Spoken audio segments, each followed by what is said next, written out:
आप जो इमेजिन नहीं कर सकते आप वो बना भी नहीं सकते, भले वो दुनिया की कोई भी चीज़ हो। Hello friends, welcome to love goals academy. Thank you so much for joining us. और आज हम इमेजिनेशन चैप्टर पे बात करने वाले हैं कि इमेजिनेशन के बिना इस दुनिया में कोई भी चीज़ क्रिएट नहीं की जा सकती। किसी चीज़ में भी आप जितनी चीज़ें आज देख रहे हो, कैमरा, एरोप्लेन, जितनी भी आप क्रिएशंस देख रहे हो, ये सारी किसी ना किसी टाइम पे एक इंसान की इमेजिनेशन थी जो उसने रियलिटी में कन्वर्ट करी।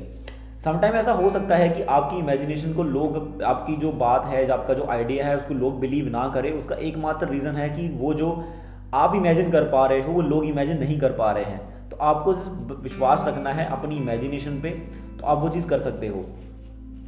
इमेजिनेशन एक ऐसी पावर है जो हमें फ्यूचर देखने के लिए हेल्प करती है और हमें बताती है कि हम कहाँ कहाँ गलती ना करें। इमेजिनेशन एक मतलब देखिए, जब भी आप प्लान ऑफ एक्शन बना रहे हो तो इमेजिनेशन वहाँ पे बहुत बड़ा रोल प्ले करती है। लास्ट चैप्टर में मैंने ये बात बताई थी कि जब भी आप अपने प्लान बनाया है, जैसे मेरे को 1000 रुपये कमाना है तो ये मेरा प्लान है, तो अब इस प्लान को पेन पेपर पे उतारो और अपनी पूरी इमेजिनेशन को यूज़ करो एंड तक कि आप क्या क्या काम करने वाले हो, उसमें क्या क्या प्रॉब्लम्स आ सकती हैं, किस तरीके से मैं करूँगा। क्योंकि जो चीज़ आप इमेजिन नहीं कर सकते वो चीज़ आप कर भी नहीं सकते। और जब कोई बिना, जैसे होता है ना लाइफ में, कभी कुछ अचानक से आ जाता है तो आप सोचते हो अरे ये तो मैंने सोचा ही नहीं था, और अब आपके लिए वो सिचुएशन टैकल करना, जब वो सिचुएशन को हैंडल करना बहुत डिफिकल्ट हो जाता है। क्यों? क्योंकि वो चीज़ आपने सोची ही नहीं थी, इमेजिन नहीं करी थी। वो चीज़ आपने कभी अपनी लाइफ में इमेजिन नहीं करी थी। तो अगर आप अपने काम को पहले से इमेजिन कर लेते हो तो आपके लिए वो काम करना बहुत आसान हो जाता है। उस व्यक्ति के लिए वो काम करना बहुत डिफिकल्ट होगा जो उस काम को इमेजिन नहीं कर सकता।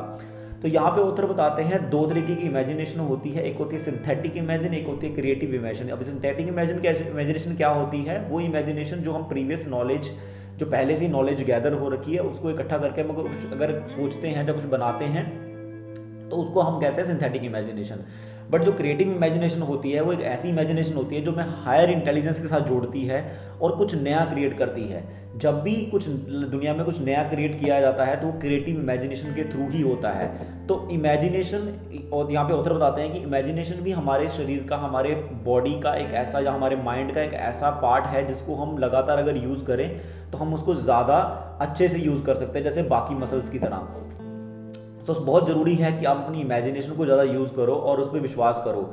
और बचपन में जिस तरीके से आप इमेजिन करते थे अलग अलग चीज़ों को, और कोई भी काम करने से पहले बहुत ज़रूरी है कि आप उस काम को बैठ के अच्छे से पेपर पेन पे इमेजिन करो। जैसे मुझे याद है कि हम जब अपनी ट्रेनिंग कर रहे थे अपने कॉलेज में, तो हमें एक छोटे से कमरे, मतलब शिप में अगर कोई कमरा बंद रहता था तो उस कमरे में जाने से पहले हमें बहुत बड़ी चेकलिस्ट भरनी पड़ती थी। वो चेकलिस्ट भरने का मेन कंसर्न यही था कि हम पूरे खतरे को, पूरे डेंजर को इमेजिन करें अच्छे से, और फिर जब एक्शन ले तो सही ढंग से एक्शन ले। बिकॉज जितना ज़्यादा इमेजिनेशन में आप अच्छे से क्लियर हो जाओगे अपने एक्शन प्लान के ऊपर, उतना ज़्यादा आप रियलिटी में अच्छे से एक्शन कर पाओगे। तो मैंने इसलिए बोला था कि 80% काम अपना पेन पेपर पे करो और 20% काम जो है वो रियल वर्ल्ड में जाके करो।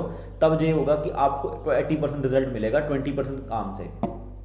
देन इस बात को प्रूव करने के लिए कि इमेजिनेशन एक ऐसा टूल है जिससे क्या होता है कि जिससे बहुत बड़े बड़े फॉर्चून जो है वो बनाए गए हैं। जिसमें एक कोको कोला कंपनी की ऑथर यहाँ पे एग्जांपल दे रहे हैं कि जिसमें एक डॉक्टर ने एक सिर्फ केटल बेची थी एक ड्रग स्टोर के क्लर्क को, और जो उसने $500 में खरीदी थी उस समय अपनी पूरी सेविंग लगा के। बट आगे जाके आज के टाइम पे ये दुनिया की सबसे बड़ी कंपनी है, हर जगह पे ये ड्रिंक पी जाती है। और आप देखो कि ये सिर्फ एक मीठे से बनी हुई ड्रिंक है और एक आइडिया है, एक इमेजिनेशन है, जिसमें आज लाखों करोड़ों लोग काम कर रहे हैं। तो अगर आप अपने आइडिया और अगर आप अपने इमेजिनेशन पे बिलीव करो तो आप भी एक ऐसी ही बहुत ही बड़ी कंपनी बना सकते हो जिसमें हज़ारों लोग काम करेंगे, जिससे हज़ारों लोगों की लाइफ चलेगी। और दूसरी एग्जांपल देते हैं ऑथर यहाँ पे, एक डॉक्टर गंसोलस नाम के प्रीचर की, जो चाहते थे कि वो एक ऐसा कॉलेज बनाए जो एजुकेशन सिस्टम से हट के थोड़ा काम करे और बच्चों को वो चीज़ सिखाए जो एजुकेशन सिस्टम नहीं सिखाना चाहता। बट इसके लिए उनको क्या चाहिए था? उनको $1 मिलियन चाहिए थे। अब $1 मिलियन वो कैसे इकट्ठे करेंगे, ये बात वो सोच नहीं पा रहे थे। तो पिछले 2 साल से वो लगातार इस बात को सोच रहे थे। सोचते सोचते अब हर दिन वो ये चीज़ उनकी ऑब्सेशन बन गई थी कि मुझे ऐसा कॉलेज बनाना ही बनाना है जो एजुकेशन सिस्टम से अलग चले। तो एक डिज़ायर था जो उनका बर्निंग डिज़ायर बन चुका था। फिर एक दिन उन्होंने डिसाइड किया कि बस बहुत हो गया, अब मैं 1 हफ्ते के अंदर $1 मिलियन इकट्ठा करूंगा। तो उन्होंने तुरंत न्यूज़पेपर में बुलाया और न्यूज़पेपर में उन्होंने एक आर्टिकल छपवाया कि मैं क्या करूंगा अगर मेरे पास $1 मिलियन होगा। तो जिसको सुनने के लिए बहुत सारे लोग आए कि उन्होंने मतलब मीटिंग रखी, न्यूज़पेपर के थ्रू उसको एडवर्टाइजमेंट करवाया और मीटिंग रखी, जिसमें वो बताना जा रहे थे लोगों को कि अगर उनके पास $1 मिलियन होते तो उस $1 मिलियन का वो क्या करते। तो उसमें बहुत सारे अच्छे अच्छे लोग आए और उन्होंने रात भर एक स्पीच रेडी करी। और वो जब रात को वो स्पीच जब वो स्पीच रेडी कर रहे थे कि जो वो लोगों को सुनाएंगे, तो रात को ही वो पूरे कन्विंस थे कि उनको एक जो $1 मिलियन है वो मिल चुका है। पूरी तरीके से वो कन्विंस्ड हो चुके थे और वो पूरा इमेजिन कर पा रहे थे कि मैं उसे $1 मिलियन के साथ क्या क्या करने वाला हूँ और वो सब क्या होगा, क्योंकि वो उस चीज़ को लिख रहे थे। तो जब वो लिख रहे थे तो इमेजिन कर रहे थे कि हाँ जब मेरे पास $1 मिलियन होगा तो ये करूँगा वो करूँगा। तो इस चीज़ पर बिलीव हो गया, उनका फर्म फेथ हो गया कि मुझे $1 मिलियन मिलेगा, मतलब मिलेगा ही मिलेगा, और मैं 1 हफ्ते के अंदर इकट्ठा करके रहूँगा। देन उन्होंने जब वो बाहर गए स्पीच देने के लिए जा रहे थे, तब वो जो लिखा था स्पीच लिखी थी उन्होंने, वो घर पे भूल गए। बट उन्होंने अपने पूरे दिल से स्पीच बोली, क्योंकि वो पिछले 2 साल से ही आइडिया रेडी कर रहे थे, पिछले 2 साल से इस बारे में हर दिन रात सोच रहे थे। तो ऐसा हो ही नहीं सकता था कि वो इस बारे में अच्छे से बोल नहीं सकते थे। तो इन्होंने इस बारे में बहुत अच्छे से बोला।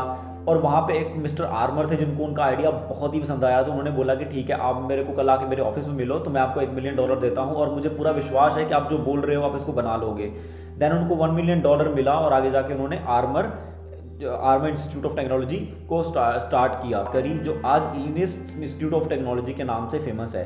तो ऑथर यहाँ पे बताते हैं कि देखो ये चीज़ आपको दोनों स्टोरी से पता चलता है कि आइडिया और इमेजिनेशन और उसके ऊपर पूरा फेथ अगर आपका स्ट्रॉन्ग है और अच्छे से आप उसके लिए आप नॉलेज गैदर करते हो, तो आप उस आइडिया को रियलिटी में कन्वर्ट कर सकते हो। आगे जाके ऑथर एक और बात बताते हैं कि जैसे एक बंदा था, उसकी बुक नहीं बिक रही थी। तो उसने क्या किया, उसने थोड़ा फाइंड आउट किया, पता किया कि जो लोग होते हैं वो बुक के कंटेंट से ज़्यादा बुक के टाइटल को खरीदना पसंद करते हैं।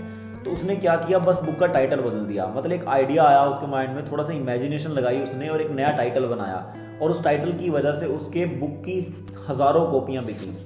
तो इसी तरीके से ऑथर आपको बताना चाहते हैं कि आप प्लीज़ अपनी इमेजिनेशन का यूज़ करो। जब भी आप रेडी हो जाओ अपने आइडिया के साथ, अपने प्लान के साथ, तो बहुत ज़रूरी है आप अपनी इमेजिनेशन को यूज़ करो और पहले पेन पेपर पे काम करो, कोई भी फिजिकल वर्ल्ड में एक्शन लेने से पहले, क्योंकि पेन पेपर पे एक्शन लेना भी एक एक्शन ही है। Thank you so much.